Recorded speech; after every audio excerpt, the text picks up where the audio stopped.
Mayan Buntag, good morning everyone, and today we're talking about the problems of learning Filipino. It's not as straightforward as you'd think.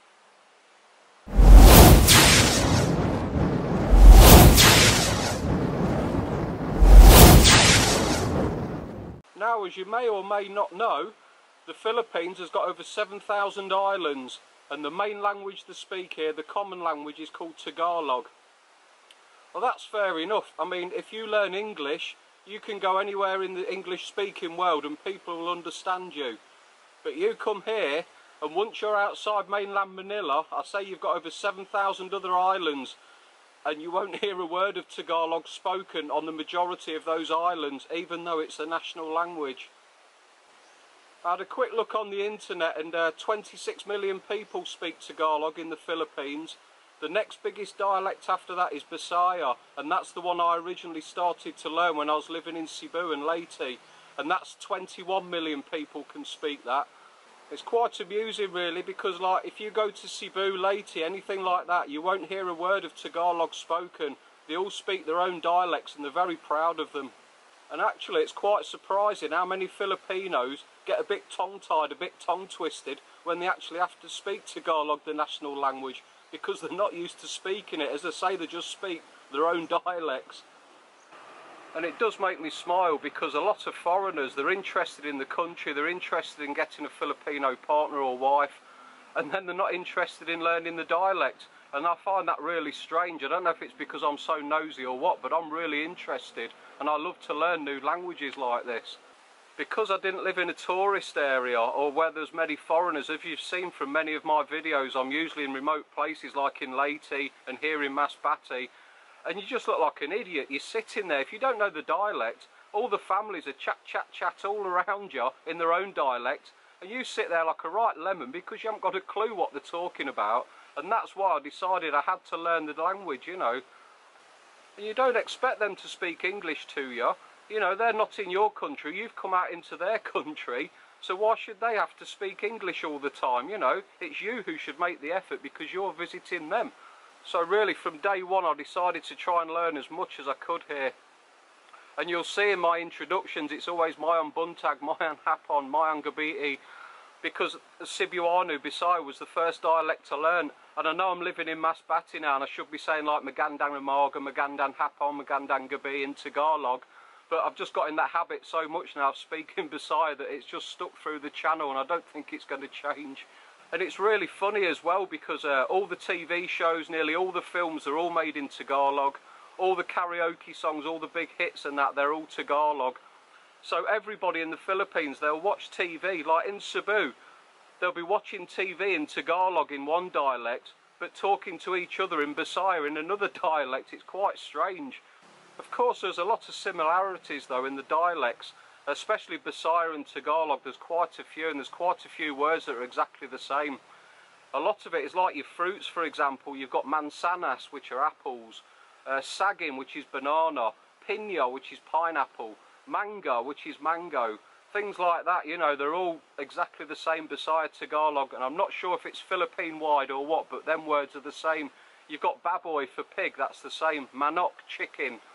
What else you got? Oh, kanding, goat, that's a bit different. In Bisaya it's kanding, and then in Tagalog it's kambing. So it's slightly different, but you can get the gist of it, and you know pretty much what, you know, what they're talking about. But then there's some things that are a bit confusing, because in Tagalog the word langgam means ant, you know, a little ant, that's langgam. But if you say langgam in Bisaya, it means bird. So it's exactly the same word, but completely two different meanings. So you've got to be careful and think, you know, what you're saying first, in case the word has got a different meaning, because I won't have a clue what you're talking about. Another example is pila. In Bisaya, if you want to buy something, you know, it's like tag pila ni, pila, pila man. Pila means how much. But if you say pila in Tagalog in Manila, you say pila there, it means get in line, you know, fall in line. So again, it's the same word, but two completely different meanings. And then also you've got the words that are completely different, the sayings that are completely different. Like in Bisaya, if you don't know, if you say, oh, I don't know, in Bisaya it's ambot. But then if you say it in Tagalog, it's di ko alam. I don't know, di ko alam, ambot. And the other thing is, if you're saying, oh, you're welcome, if somebody says thank you and you say, oh, you're welcome, in Bisaya it's way sapayan, but in Tagalog it's walang anuman. So it's completely different words and pronunciations. So in a way, even though they call it different dialects, you really are learning two different languages. And okay, if you move to Leyte or Cebu and you learn Cebuano Bisaya, that's fine. But then that means if you watch TV, you can't understand it because the TV's in Tagalog. So even though you've done really well learning the Bisaya dialect, you go to watch TV and you're still stuffed because you don't know what they're talking about, a lot of it. So really it's best, you know, like me, I'm trying to learn both dialects. I'm trying to still learn Bisaya and I'm trying to learn Tagalog as well. You know, and I can at least watch a bit of TV now and I can understand probably a quarter to a half of what they're going on about. So I can get a gist of, you know, what the film's about or what the program's about. And the thing is, the people here really appreciate it. If you can speak their dialect, that 9 times out of 10 they're really surprised. Because they think all foreigners are dumb, you know, and they don't know any other language apart from English half the time. So it really is nice to see, you know, when you can speak to them in their own dialect, their own language, they do really appreciate it. And you can see the benefits all round of learning. You really have got to learn the language if you're staying here for any length of time.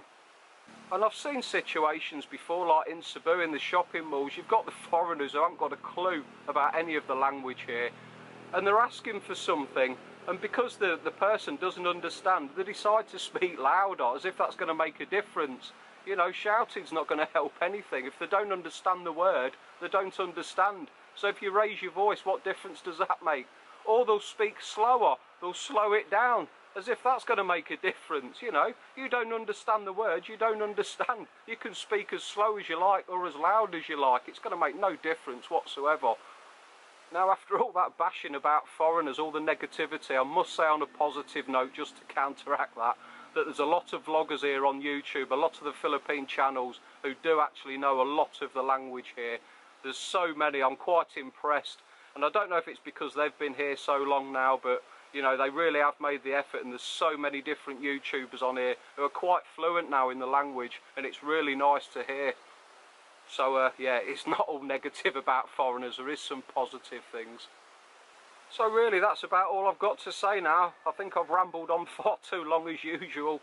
So I don't know if you found any of it of interest or not, but yeah, if you're coming here to live, at least try and learn a few words, and that it'll make your life a lot easier, and at least you'll be able to understand a bit of what's going on around you. Thank you very much for watching. See you later.